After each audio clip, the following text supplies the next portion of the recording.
everybody, and welcome back to my channel. This is Neo, of course. We are going to learn how to make a mystery chest today. It's going to be based on zombie flesh because that's pretty much what they drop. And then the rotten flesh is actually going to be converted into experience levels, and then that is going to be your currency to purchase a mystery box, which I have set it up to 10 levels. So I will show you how that conversion kind of thing goes. So I'm going to go ahead and go into adventure mode because that's how I can actually show you the levels, and it doesn't show you in creative. So we'll go ahead and swipe at this guy. I was hoping that he drops some flesh because sometimes they don't, and sometimes they drop. Well, there you go, 2. So as soon as it enters my inventory, you'll see it'll disappear real quick and give me 2 levels. And it's kind of neat too that it drops experience orbs as well. It kind of helps push and nudge to an extra level. Let's see, I'm almost to level 3, but we'll go ahead and show you this, that it will not work. It has to be at least 10 or higher, which is kind of nice. And so we'll go ahead and give us a stack of 64. So we should have at least 66, I believe. There we go. So it does a particle effect, so you can see that it actually works. And then you saw earlier that it did not do a particle effect, just kind of indicate that, hey, you don't have enough levels. Go ahead and see what we got. Nice. Got a little chainmail. And then I'll go ahead and run this out all the way down. Whoops. So keep in mind too that this actually can be a trash bin as well. So if you have items that you don't really care about, you can pop those guys in there. If you have enough levels, then it'll take that away, and oh, look at that, I traded in for a wooden sword. But you can do that. Just be careful not to put important items or something that's really strong. There you go, like a mace. Oh, nice though. And then we'll just do this one more time. There we go. Oh, look at that, another mace. And so I'll just leave that guy in there. I don't have 10 or more, so it doesn't work anymore. And we will get on to this. Creative mode. That is so fun to do. Okay, no, enough playing around. Okay, so this system actually runs on 3 armor stands called box, which you can probably imagine that it actually goes underneath our mystery chest. We're going to have one called move. I'll show you that here in a minute. And then we're going to have one called run. So we'll go ahead and do our box. And he is going to go directly below our chest here. And then our move, he's going to actually go, now keep this in mind, it has to be center of all these chests here.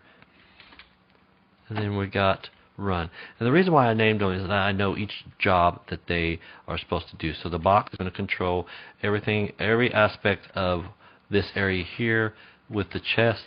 The move is going to control this guy, which I named run, and he's going to be running around all these boxes, and that's how we're going to get our chest over there. These 2 command blocks that controls the rotten flesh and changes it into your experience levels. So with our first command block is we're going to execute as at all players that has this matching NBT data, which basically is checking in our inventory Minecraft rotten flesh, and if it's in there, at least one piece is in there, we're going to run an XP command, and it's going to add to at self 1 level. So as long as we have 1 flesh in our inventory, we're going to get that level. So you may be wondering, okay, so if I have a piece of flesh in there, is it going to keep giving me levels? Well, the next command block is going to detect the same criteria, and it's going to start removing that rotten flesh. So you're going to run clear at self rotten flesh 1. So it's going to give you the experience level, and then it's going to clear a piece of rotten flesh. So if you have 5 in there, it's going to give you 5 levels and clear 5 rotten flesh. Fit in this order. So this one being first and this one second. So if you switch it, you'll actually miss out on 1 experience level. So if you have 2, it's going to delete a rotten flesh and then give you a level, and then it's going to delete the second one, but since this criteria is not met and you don't have that in your inventory anymore, you're going to miss out on that second level. So keep that in mind. So the next one is checking for the press button and also our required XP level. Now this one is very important. It's going to run your whole system and whether you're going to get a mystery box or not. We'll go ahead and go through the command first, and then I will show you what it's doing. So we got execute at E, name is box, which is that armor stand that I showed you underneath our chest. And then if there is a block with the relative coordinates of 1 in the X, 4 in the Y, and 1 in the Z, a oak button powered true. And it just means it's checking to see if you press that button, because if you press it, it's going to be powered. And if so, we're also going to check if the player at all, a distance of 5, and at least has a level of 10 or more. Don't forget your 2 dots. So now that we have that, we'll go over here and show you.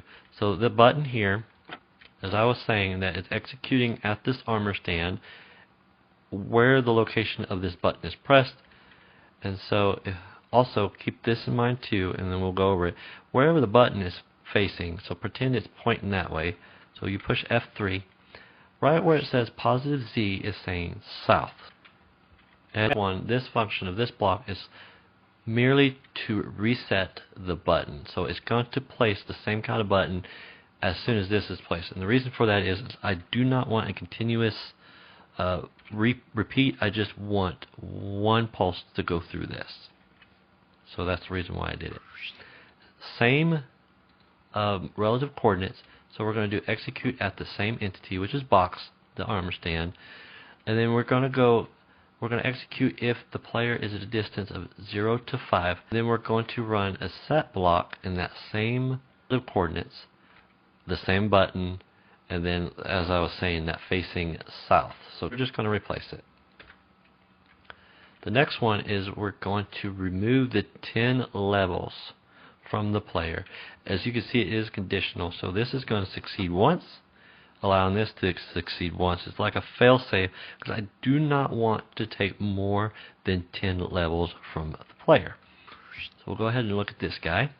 So we're executing at a player if the entity at E named box, again we're still focusing on the armor stand underneath our mystery chest, it's going to be 0 to 5, and if that is true, we are going to run XP add at P negative 10 levels.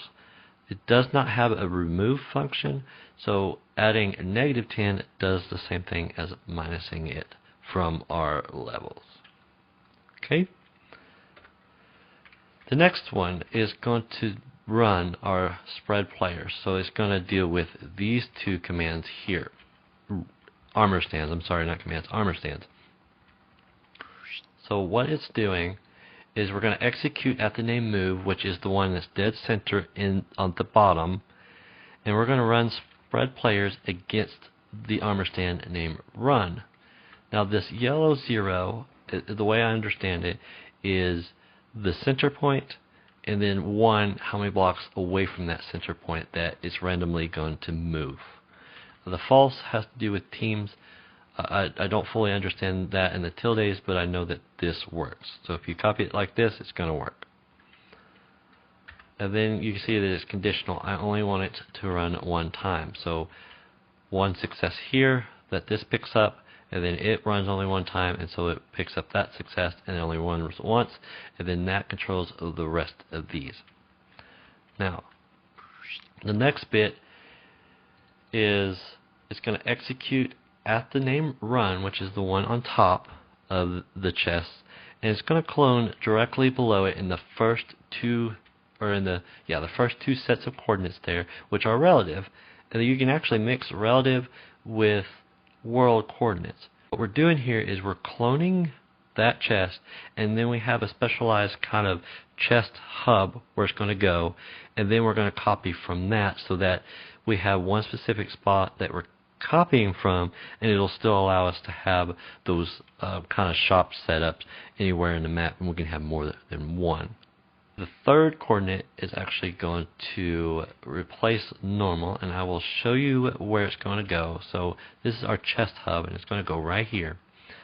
And so the next command is going to actually just constantly copy from this spot instead of having to copy from here. Just makes it much nicer and cleaner, and you don't have to worry about having extra commands. So again, like I said, clone from designated spot. Execute at box entity, which is the armor stand underneath our chest. If entity, which is the player, is a distance of 5, so that's the running theme. The distance is always going to match throughout. It's going to be the same, 0 through 5. That also helps the game determine which stand or which setup you're at, so it doesn't apply it to every one. That's the reason why you're able to have more than one. Then run clone, and then this time the first two set is going to be from that hub spot, and then the last coordinate is going to be relative to our box armor stand. And so no matter where our armor stands are, and if you have it placed correctly, then it's going to do it relative to your armor stand, which is 3 above it. It's going to replace it, and it's actually going to move it. There is a reason why I did move, but I think it kind of glitched up or something. So if you just do move, it should do fine. It should do fine. And then the next one is just your particle command, which is execute at the same entity. So the box is the special armor stand. It's got more jobs to do. They all work together, but that box is a very crucial and important armor stand to have. Again, entity at player. If we're at distance of 5, run particle. I chose cloud because it looked kind of nice. 3.75. Now all this you guys can play with what is best for you. Just remember that in the green, it's kind of like how thick area it is. 1 is your speed, and of course 15 is the amount of your particles. So normal, and there you go. What's really neat is, before I let you guys go, is that if this is not enough for you guys, so each one of these are going to have your random items in it. If this is not big enough for you guys, you can actually expand it out. It's really not hard to do. After you get everything set up the way it's supposed to be, I'm just going to copy this guy here. And this brings me to, I've been playing Minecraft for a long time, and guys, I probably should have known this. I should have known better. So if you crouch and place that, it will not connect the two. I will not linger on this too long because I feel like a goober, but I feel like I should have probably known that already by now. So we'll expand that out. As you can see, instead of 1 on the spread players, now it's going to be 2, and that is the number we're going to change on spread players. So we go to the green, press 2, and there you go. You guys have made it to where it will spread it there. Everything else is already set and good to go. So it's pretty easy. You can even go another ring or another ring. There is another way you can do it where you have multiple armor stands on each one of these, and then you can do sort random, but I didn't want to have a whole lot of entities than I need, so I just used 1 armor stand, then you spread players instead of multiple armor stands. So that's what I did. Okay, so we'll go ahead and give ourselves some more levels. Show you that in fact it does still work. So we got a netherite sword, and let's see if we can watch it move. Oop, not close enough. There we go. So it moved there, moved over there, and then it just clones it, places it there, and then it clones it from there and moves it to right here. So, hope you enjoyed. Smash that like and subscribe button, and as my wife always says, hooty hooty chicken booty, and I will see you in the next one.